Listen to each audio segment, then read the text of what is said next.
கலையாத கல்வியும் குறையாத வயதும் ஓர் கபடு வாராத நட்பும்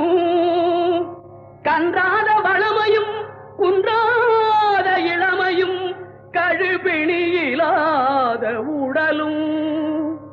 தலியாத மனமும் அன்பு அகலாத மனைவியும் தவறாத சந்தானமும் தாழாத கீர்த்தியும் மாறாத வார்த்தையும் தடைகள் வாராத கொடையும்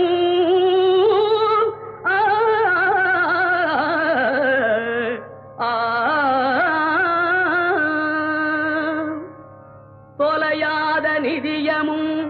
கோணாத கோலும் ஒரு துன்பமில்லாத வாழ்வும் குய்யனின் பாதத்தில் அன்பும்